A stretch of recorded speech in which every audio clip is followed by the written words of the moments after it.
Hello students, today we will start geography lesson 4 maps. देखिए map होता है नक्शा। शुरू करते हैं chapter. You have learned in the previous chapter about the advantage of a globe. आपने पिछले लेसन में जो लेसन नंबर 3 था उसमें आपने ग्लोब के बारे में पढ़ा था, ग्लोब के एडवांटेज के बारे में। हाउएवर ग्लोब है लिमिटेशन एज वेल। जैसा कि आप जानते हैं ग्लोब की लिमिटेशंस होती हैं। कैसे? A globe can be useful when we want to study the earth as a whole. देखिए ग्लोब यूजफुल होता है जब हम चाहते हैं अर्थ की स्टडी करना, पूरे अर्थ की स्टडी करना चाहते हैं, तब ग्लोब यूजफुल होता है। As globe as about our country, state, district, towns and village. जैसे कि देश के बारे में, स्टेट्स के बारे में, डिस्ट्रिक्ट के बारे में, टाउन्स के बारे में एंड विलेज के बारे में। जब हम केवल इन चीज़ों के बारे में when we want to study only a part of the earth as well our country, यदि कंट्री का कोई पार्ट है, स्टेट का, डिस्ट्रिक्ट का, टाउन्स का एंड विलेज का, it is of little help. तब ग्लोब से हमें कम जानकारी मिल पाती है। मिल तो पाती है, लेकिन जब हमें किसी पार्ट की केवल जानकारी चाहिए होती है तो ग्लोब से हमें इतनी जानकारी नहीं मिल पाती है जितनी कि हम किसी मैप से उस बारे में जानकारी ले सकते हैं। इन सच ए सिचुएशन वी यूज़ मैप्स। तो इस सिचुएशन में जब हमें अर्थ के किसी हिस्से के बारे में, किसी डिस्ट्रिक्ट के बारे में, किसी स्टेट के बारे में हमें कोई जानकारी लेनी होती है तो हम किसकी हेल्प लेते हैं? मैप्स की। तब वहाँ पर ग्लोब यूजफुल नहीं होता है। ग्लोब से इतनी डिटेल में जानकारी नहीं मिल पाती है। A map is a representation और a drawing of a earth surface और a part of it drawn on a flat surface according to the scale. Globe जो होता है वो रिप्रेजेंटेशन होता है ड्राइंग के थ्रू अर्थ के एक सरफेस का, किसी भी पार्ट के, जो कि एक फ्लैट सरफेस पर होता है। फ्लैट जैसे कि आपने चार्ट, मैप्स देखे ही होंगे, उसका सरफेस जो होता है वो फ्लैट होता है according to the scale, scale के according. But it is impossible to flatten a round shape completely. We find that maps are useful to us for various purposes. हम जानते हैं कि मैप जो होते हैं वो हमारे लिए यूज़फुल होते हैं कई many various purposes से। One map shown a small area and a few fact। एक इसके मैप जो होता है वो एक स्मॉल एरिया के बारे में भी बता सकता है और कुछ भी फैक्ट्स के बारे में हम उसका मैप्स तैयार कर सकते हैं और उसकी जानकारी हम ले सकते हैं। अनदर मैप में contain as many fact as a big book. एक बड़ी बुक के बराबर भी एक मैप जानकारी दे सकता है। When many maps are put together, we get an atlas। जब बहुत सारे मैप को एक जगह इकट्ठा कर दिया जाता है तो हमें क्या प्राप्त हो जाता है? Atlas. Atlases are of various sizes. Atlas जो होते हैं वो बहुत सारे साइजेस के होते हैं। Maps provide more information than a globe. Map ज़्यादा इंफॉर्मेशन दे सकता है ग्लोब के तुलना में। हमें ग्लोब से ज़्यादा जानकारी मैप में मिल सकती है। देखिए मैप जो होता है, ग्लोब तो पूरे अर्थ का बनता है, ठीक है, पूरी पृथ्वी ही है ग्लोब पर तो। लेकिन हमें जब पूरी पृथ्वी की जानकारी नहीं, पृथ्वी के किसी हिस्से की, किसी स्टेट की, किसी यहाँ तक कि इवन किसी गांव की, किसी मोहल्ले की जानकारी लेनी होती है तो हम उस चीज़ का क्या तैयार करते हैं? मैप। मैप में हमें पूरी जानकारी उसकी मिलती है और पूरी बारीक से बारीक जानकारी कि कहाँ पर क्या है, कहाँ पर कुएं बने हुए हैं, कहाँ की सड़कें कैसी हैं। हम छोटी से छोटे एरिया का, यहाँ तक कि मोहल्ले तक का भी मैप तैयार कर सकते हैं। लेकिन ग्लोब में वो सारी जानकारी हमें नहीं मिल सकती क्योंकि जो ग्लोब होता है वो पूरी अर्थ का होता है और मैप हम छोटे से हिस्से का भी, छोटी सी जगह का भी हम मैप तैयार कर सकते हैं। They are of different type. जो मैप होते हैं वो डिफरेंट टाइप यानी कि कई टाइप्स के होते हैं। सम ऑफ देम, उनमें से कुछ, आर डिस्क्राइब्स बिलो। उनमें से कुछ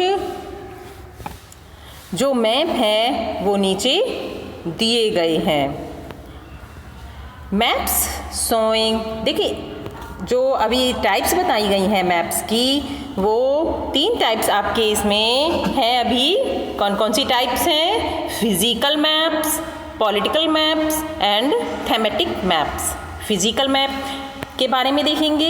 maps showing natural features of the earth such as mountain, plateau, plains, river, ocean etcetera are called physical और रिलीफ मैप। देखिए वो मैप्स जिसमें माउंटेन्स के बारे में, प्लेट्यू, प्लेन्स, रिवर, नदियाँ और महासागर के बारे में बताया जाता है, जो इन टॉपिक्स को लेकर मैप्स तैयार होते हैं वो फिजिकल मैप्स कहलाते हैं।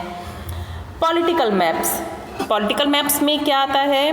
Maps showing cities, towns and villages and different countries and state of the world with their boundaries are called political maps. देखिए पॉलिटिकल मैप्स के अंदर जब सिटीज़, टाउन्स, विलेज और जो अलग अलग कंट्रीज़ होती हैं उनकी बाउंड्रीज़ को शो किया जाता है किसी मैप में, तो उसे हम पॉलिटिकल मैप कहते हैं। Thematic map, some maps focus on specific information. कुछ मैप्स होते हैं जो एक स्पेशल इंफॉर्मेशन देते हैं, सच एज रोड के बारे में। Rainfall maps, map showing distribution of forest, industries etcetera are known as thematic maps. जिनमें इन सब के बारे में जानकारी दी जाती है वो हमारे होते हैं thematic maps. Suitable titles are given on the basis of information provided in these maps। अब देखिए ये तो आई थी आपकी टाइप्स, मैप्स की टाइप्स थी। अब हम आएंगे मैप्स के कंपोनेंट की तरफ। There are 3 components of map. Map के 3 कंपोनेंट्स होते हैं। Number 1 distance, number 2 direction and number 3 symbols. अब हम इनके बारे में डिस्कस करेंगे। First of all distance.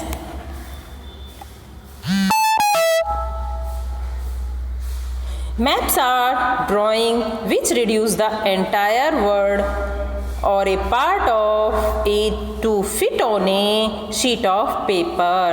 Maps जो होता है वो ड्राइंग होता है। मैप को ड्रॉ ही तो किया जाता है एक ड्राइंग शीट पर, या जितनी ड्राइंग शीट पर उसको ड्रॉ किया जाता है। वर्ड का, पूरे वर्ड के जिस हिस्से के भी बारे में हमें मैप तैयार करना होता है वो एक पेपर की शीट पर तैयार होता है। और we can say maps are drawn to reduce scale, but these reduction is done very carefully. लेकिन जो ये रिडक्शन होती है, जैसे स्केल्स, यानी कि जैसे स्केल भी के दूरी, जैसे किसी चीज़ की दूरी होती है कि भाई यहाँ से यहाँ तक ये 10 किलोमीटर है, ये यहाँ से यहाँ तक इसकी दूरी 5 किलोमीटर है, इस गांव से लेकर इस गांव तक की दूरी 2 किलोमीटर है, तो उस चीज़ को शो भी तो करना पड़ता है। अब आप कहेंगे कि एक पेपर शीट पर केवल इतनी दूरी तो नहीं होती, 10 किलोमीटर दिखाया जाएगा, तो उसके लिए हम एक स्केल तैयार कर लेते हैं कि हम 10 किलोमीटर को या 5 किलोमीटर को एक दूरी अपने आप ही बना लेते हैं कि हम इतने सेंटीमीटर में हम इतना किलोमीटर शो करेंगे। तो उसी अकॉर्डिंग हमें मैप पर शो करना होता है। But so that the distance between the places is real.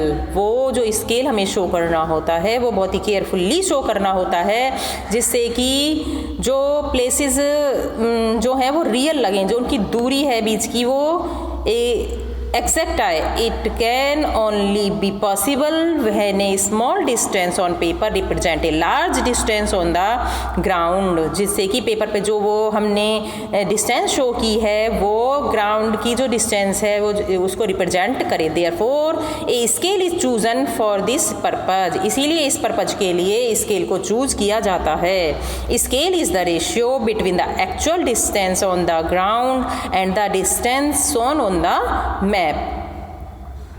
For example, देखिए एग्जाम्पल के लिए अब मैं आपको बताती हूँ, इस एग्जाम्पल से आपको समझ में आएगा scale.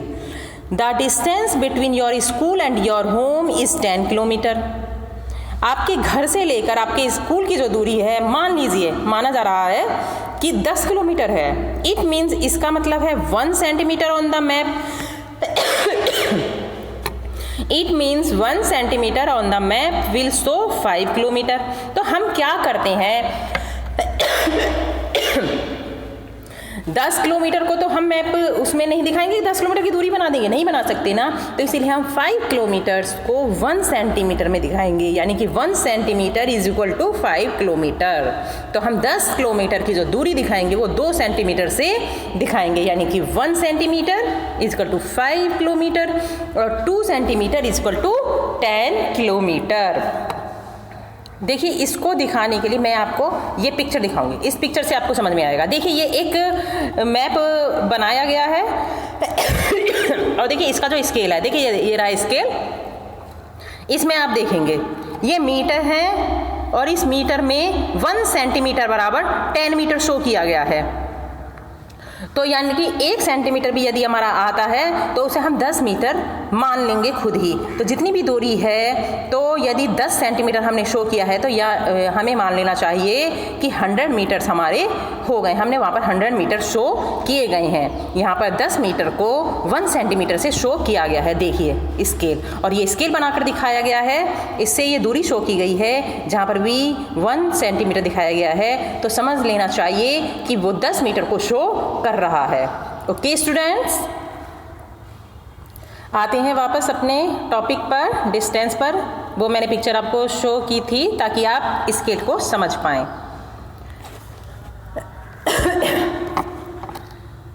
When large area like countries are be shown on the paper, then we use a small scale। तब हम छोटी स्केल, बहुत ही ज़्यादा दूरी हमें शो करनी होती है तो हम स्मॉल स्केल को यूज़ करते हैं। For example 5 centimetre on the map shown 500 kilometre.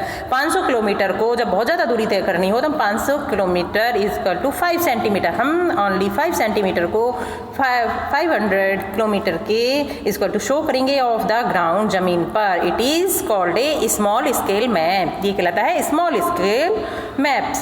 When a small area like your village or town is to be shown on paper, then we use a large scale that is 5 centimeter on the map shows 500 meters only on the ground। It is called large scale map। जब हम थोड़ी दूरी को दिखाते हैं उस पर तो वो लार्ज स्केल मैप हो जाता है, क्योंकि हम ज़्यादा कम दूरी को दिखा रहे हैं, और बहुत ज़्यादा दूरी को दिखाना हो तो हम स्मॉल स्केल मैप से उसको शो करते हैं। देखिए स्टूडेंट्स, ये आपका डिस्टेंस तक था, डायरेक्शन एंड आपका रह गया सिंबल, ये हम सेकंड वीडियो में बताएंगे। इसके पार्ट 2 में, इस वीडियो की पार्ट 2 में आप देखेंगे। Okay, thank you. आप small scale map and large scale map and components of map, इनके क्वेश्चंस बनाएंगे और उनके आंसर लिखेंगे। ओके।